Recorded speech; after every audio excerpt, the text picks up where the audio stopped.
Hi, good afternoon sir and good afternoon classmates. We are the group number 2 and we are discussing about different kinds of obligations. Ang topic na nasa sa amin is yung pinakalas sa primary classification of obligations under the Civil Code, which is Section 6 Obligations with the Penal Clause from Article 1226 to 1230. Article 1226. Sinasabi dito na nagkakaroon ng penalty in case na na-prove na guilty or fraud at kapag di nag-comply yung debtor or yung nangutang sa obligasyon niyang magbayad. At kung sakaling hindi niya nagawa yung obligasyon na iyon, ang kaparusahan ay magbabayad siya ng damages at interest. Ngunit magbabayad lamang siya kapag napatunayan na guilty sa panloloko at di pagsunod sa obligations nito as a debtor. Bago tayo mag-proceed, ito muna ang ibig sabihin ng principal obligation at ng accessory obligation.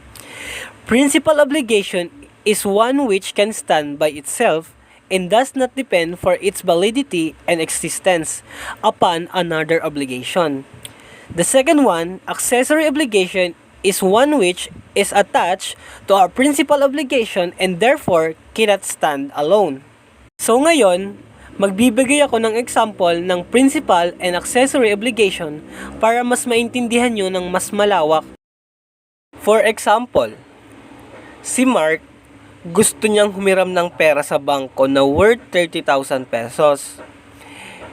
And syempre, bago ka makahiram ng pera sa bangko, merong ibibigay na loan contract. And yung loan contract, yun yung magiging example ng principal obligation kasi it is the obligation na napagkasunduan ng dalawang parties na dapat gawin o mapulfill. Then yung bangko, kailangan niyang makasiguro na makakabayad si Mark sa niloan niyang 300,000 pesos. So ngayon, nag-ask yung bangko na mag-issue si Mark ng real estate mortgage ng land or building na almost in the same ng niloan niya.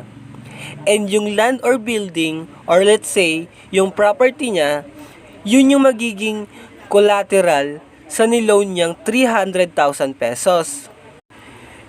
And ito, yung accessory requirements ni Mark to fulfill an obligation in the line doon sa unang obligation o sa principal obligation. And dito sa example natin is yung principal obligation is to pay 300,000 pesos and yung accessory obligation is yung collateral or yung tinatawag na kapalit na real estate mortgage na land or building. Basta, ang lagi nyo lang tatandaan is kahit walang accessory obligation, present pa rin yung principal obligation kasi ito yung main obligation. While yung accessory obligation cannot stand alone because naka-attach siya sa principal obligation. So let's proceed to the definition of obligation with the penal clause. So here it says an obligation with the penal clause is one which contains an accessories undertaking to pay a previously stipulated indemnity in case of the breach of principal prestation intended primarily to induce its fulfillment. So sinasabi lamang dito na obligado siyang magbayad ng penalty for damages or for interest. And bali itong penal clause, yung kakaharapin ng debtors in case hindi niya nagawa yung obligation niya na dapat niyang ma-fulfill. For example, Ben promised to Rose to give a car. And if he failed to do so, he must give to Rose 500,000 pesos. And kapag sinabi ni Ben na magbabayad na lang siya ng 500,000 pesos unless sinabi ni Rose na pwede na lang niyang bayaran. Tandaan lang natin dito sa obligation with the penal clause is merong principal obligation or yung main obligation kung saan yung accessory obligation is naka-attach which is yung penal clause. So, dito, sa case na to, yung principal obligation is to give a car and the penal clause is 500,000 pesos. And ngayon, meron kaming ipapanood sa inyo na example ng obligation with the penal clause na video presentation para mas lalo nyong maintindihan. So let's proceed.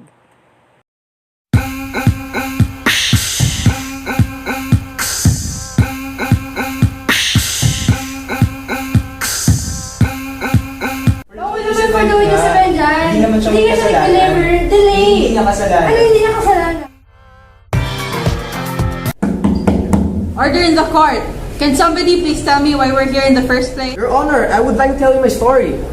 Okay, you may proceed to the stand.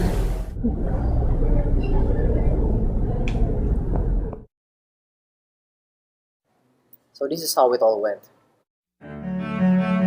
Back then, I suffered from bad breath. I had a date coming up on October 12, 2012. So, I met up with a certain Mr. Uy. He's a mouthwash supplier and we signed a contract.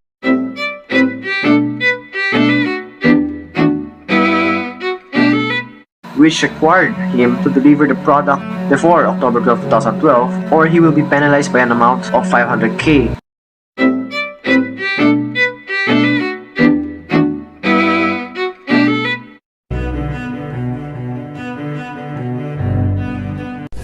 Ay, akte, ayaw sumagot ng mama na to. Bilik pa naman ng mamaya tapos hindi sasagot. Yung pwedeng mga musda yung hihinga ko. Ano ba yan? Puta, tagal. Ay, ayun, sumagot na. Eh, hello? Si Choi to. Inquire lang ako dun sa delivery niyo ng mouthwash. Kamusta na? Hi sir, pwede po bang bayaran na lang namin yung penalty sa inyo? Kasi mukhang hindi na namin ma-deliver sa inyo yung mouthwash. Bakit naman? Nako sir, yung delivery boy namin nag-resign. Hindi na po namin na ma-deliver sa inyo. Para hindi pwede. May usapan tayo.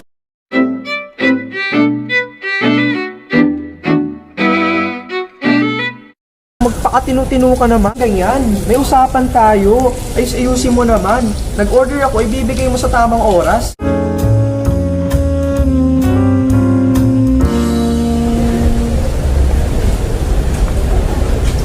Ay, sub na ako. Ay, yung bagay mo naman kumain. Ano ka tapos? Nami ka ba? Ano yun?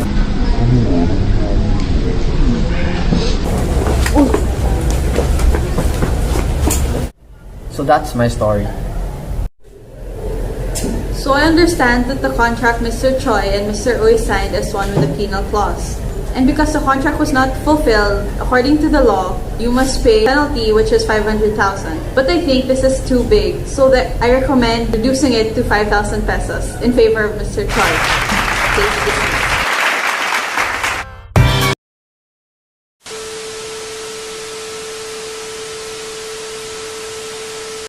So now, let's proceed to the definition of penal clause. Penal clause is an accessory undertaking attached to an obligation to assume greater liability on the part of the obligor in case of the breach of the obligation. The obligation is not fulfilled or is party or irregularly complied with, which means it is another obligation na naka-attach sa isa pang obligation na nangangailangan ng performance or simply in case na hindi makapag-comply yung debtor.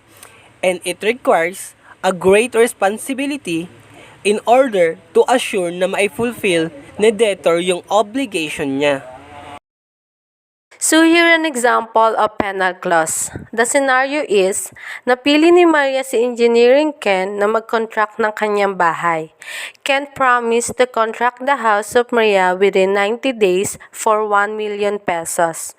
And sa contract nila ay may naka-include na provision na sa kada araw na madidelay o hindi nasunod yung 90 days ay magbabayad si Ken ng penalty na 10,000 pesos.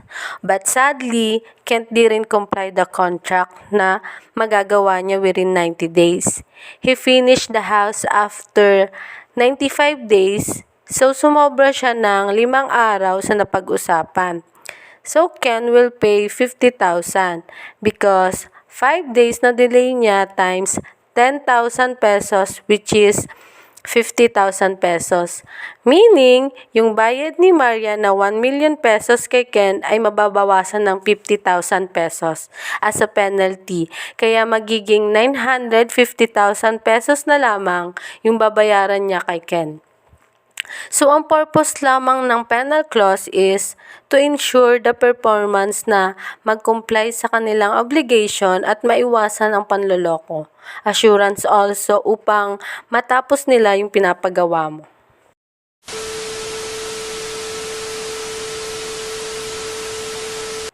Definition of joint penal clause. Joint penal clauses are also said to be subsidiary or joint. They are subsidiary when only the penalty may be asked, or, in the other words, when the penalty substitutes for the principal obligation. On the other hand, they are joint when both the principal obligation and the penalty can be collected.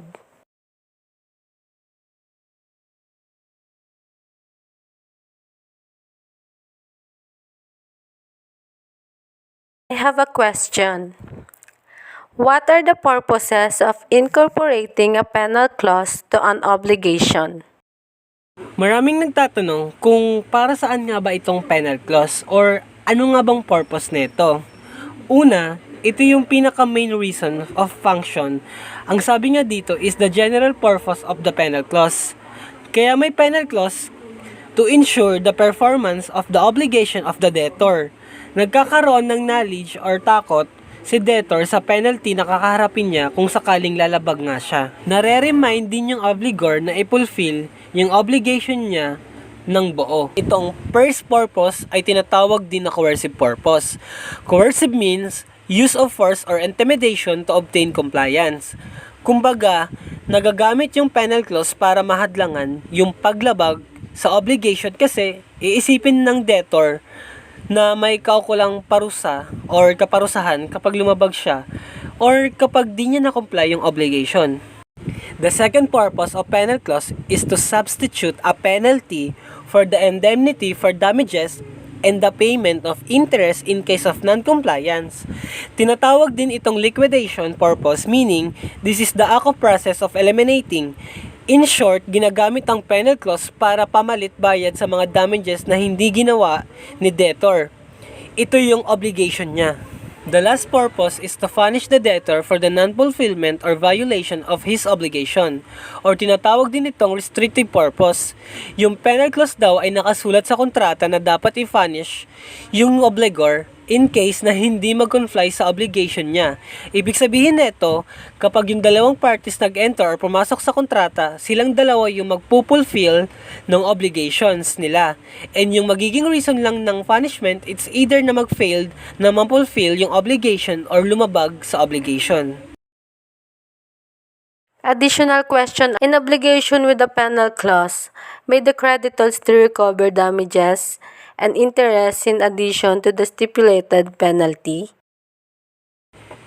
According to the Article 1226, the creditor may still do so. If it is stipulated by the parties, the obligor refuses to pay the penalty, in which case, the creditor may recover legal interest thereon, or the obligor is guilty of fraud in the fulfillment of the obligation, in which case, the creditor may recover damages caused by such fraud. This is the last question.